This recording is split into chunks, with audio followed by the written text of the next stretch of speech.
Colour যায় তাহলে আপনি নিয়ে আসবেন। এগুলো কিন্তু বর্তমানে ট্রেন্ডিং এ চলতেছে। এই কালারটা দেখতে পারেন, এটা কালার অনেক সুন্দর। হবে না, টি-শার্টের প্রাইসটা রিজনেবল এবং এর মাঝেও আমাদের 10% ডিসকাউন্ট চলতেছে। আসসালামু আলাইকুম সোহেল ভাই, কেমন আছেন? আলহামদুলিল্লাহ ভালো, আপনি ভালো আছেন ভাই? এই তো ভাই ভালো আছি। অনেক সুন্দর সুন্দর তো টি-শার্ট দিয়ে সাজায় রাখছেন আপনি।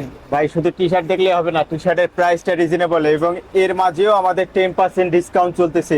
10% ডিসকাউন্ট, প্রতিটা কাস্টমারের জন্য আমাদের 10% ডিসকাউন্ট বরাদ্দ করা, যে কোনো প্রোডাক্ট, এনি যে প্রোডাক্ট কোনো প্রোডাক্ট এনি আপনি প্রোডাক্ট। যাই নেবেন 10% ডিসকাউন্ট আমাদের পক্ষ থেকে। হিসেবে আমাদের একটু ফেব্রিকটা বিষয়ে আমরা একটু জানতে চাইছিলাম। ফেব্রিকটা যদি আপনি দেখতে চান তাহলে এটা হচ্ছে খুবই প্রিমিয়াম কোয়ালিটির একটা ফেব্রিক, যেটা চায়না থেকে ইম্পোর্ট করা এবং ফিনিশিং, সেলাই, জি। তারপর পিছনের সাইড সব দিক দিয়ে দেখবেন এবং কালার সব দিক দিয়ে আমাদের হচ্ছে এটা হাই কোয়ালিটি গ্যারান্টি। যদি কালার যায় তাহলে আপনি নিয়ে আসবেন। হ্যাঁ, 10 দিনের ভিতর কালার গেলে নাকি শুনছি যে 10 দিনের রিটার্ন। ভিতরে কালার গেলে আপনি নিয়ে আসবেন এবং আমরা সেটা রিটার্ন দিব। তাহলে আমাদের কালেকশন গুলো দেখতে পারেন, এগুলো কিন্তু বর্তমানে ট্রেন্ডিং এ চলতেছে এরকম খুবই কালেকশন।